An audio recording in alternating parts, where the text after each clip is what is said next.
back to my YouTube page. You're here with me and Aria. Trying something a little bit different. I'm just gonna try it like this. It's just much easier for her, right, Aria? Yeah, just much easier for her. So we're gonna do the ending of Avengers Infinity War explained. So I saw the end. I saw Infinity Wars yesterday, and like, well, number one, if you haven't seen it, go see it before you watch this video. But to be honest, I'm kind of disappointed with the end. So let's just see if this has anything that's gonna help me. All right, can we play? All right, let's play. No. Laughed at all the jokes, you've been shaken, speechless and sobbing. You've made an appointment for therapy for tomorrow. Don't worry, we're all right there with you. There's only one cure for the post-Infinity War blues, and that's diving straight into the ending and trying to figure out what the hell just happened and what the hell is going to happen next. So true. Strap in, put your helmet on and prepare your haunches, people. Here's the ending of Avengers Infinity War explained. And of course, gigantic, earth-shattering spoilers ahead. Last chance to turn back. So, what just happened?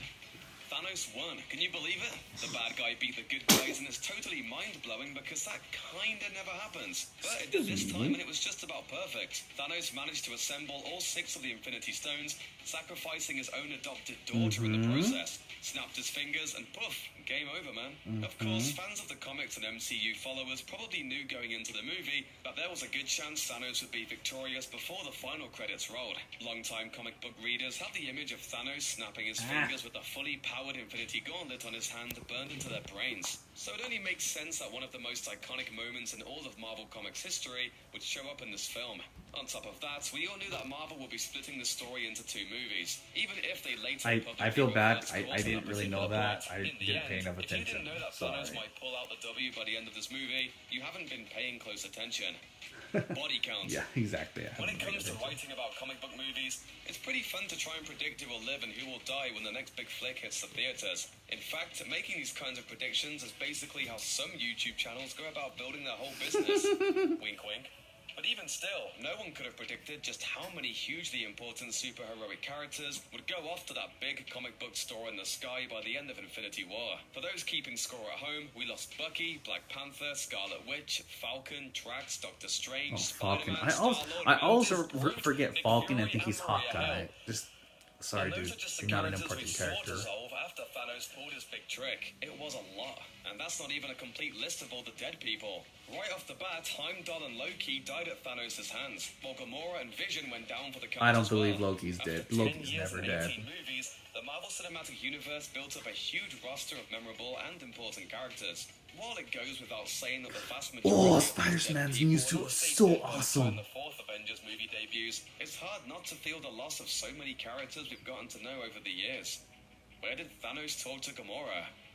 Towards the end of the film, Thanos appeared in an orangey-reddish place and began talking with a version of Gamora who looked like a child. We'd never seen that place before in the film, so where was he? There's a more than decent chance that he was inside the Orange Soul Stone itself. Thanos sacrificed Gamora to obtain the Soul Stone, and so it makes sense that she and the stone would be connected somehow after her death. And in the various comics concerning Thanos and his quest for the Infinity Stones, the Soul Gem wound up playing host to a few characters who died fighting Thanos, including Gamora. And with that in mind, it's entirely possible that all our dead heroes may have had their souls transported to the Soul Stone as well.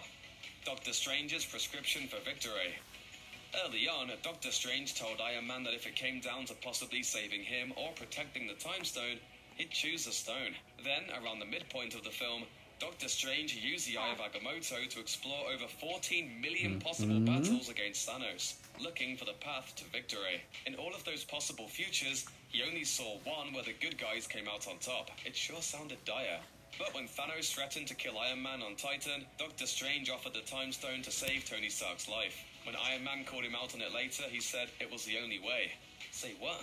Well, it all makes sense if you think about it. Doctor Strange has some experience using his time powers to cheat his way out of some bad situations. I love that part.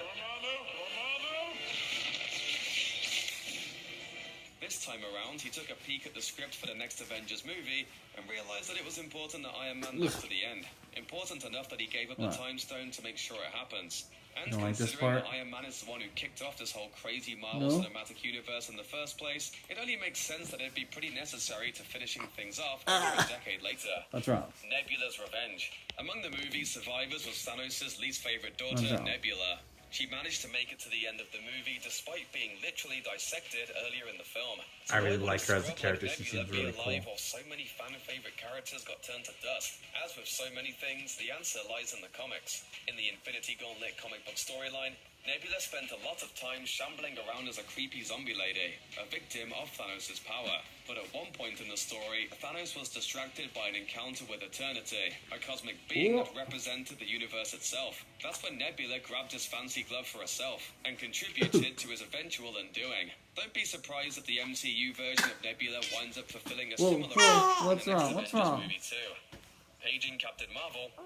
In the movie's I remember post-credit Captain Marvel scene, being a we dude. saw the long-awaited return of Nick Fury and Maria Hill trying to get in I touch couldn't with wait for somebody. that end Given because that I we'd had to go and spent pick her a up from her full movie not seeing babysitter. Hawkeye shooting arrows at anybody, it seemed like a What's foregone wrong? conclusion that he was the guy Fury was trying to reach. But as What, it you turned ready to out, sleep? he was actually trying to get in touch with Captain Marvel. Fans of the Marvel Cinematic Universe know that Brie Larson is all set to debut as the MCU's first female-fronted superhero I need to go look movie up things on in March Captain Marvel because I don't know 2019, anything about Captain a couple Marvel. months before the release of the next Avengers movie. Interestingly, Captain Marvel is supposedly going to take place in the 1990s, meaning that the superhero who shows up to save the day in the fourth Avengers will have already been established in some capacity for years. So where's she been for all the other super shenanigans over the last bunch of movies?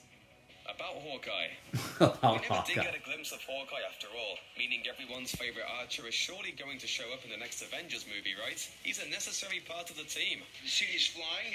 We're fighting an army of robots. And I have a bow and arrow. None of this makes sense.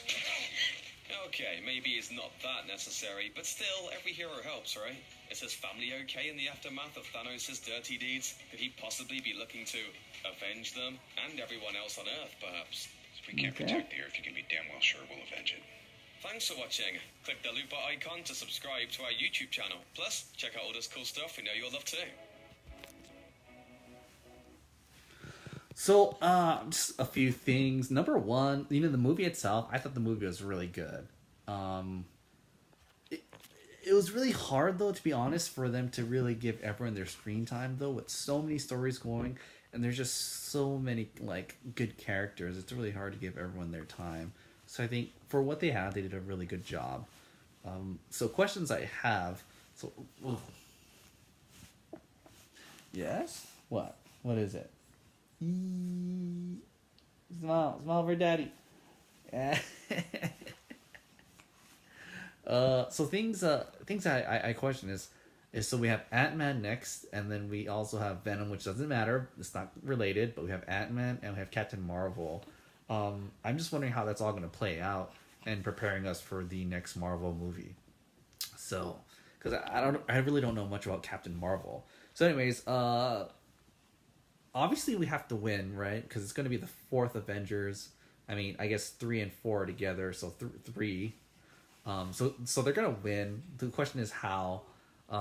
So tell me what you think is going to happen below. Or if you already know, just go ahead and spoil it for me. I don't care.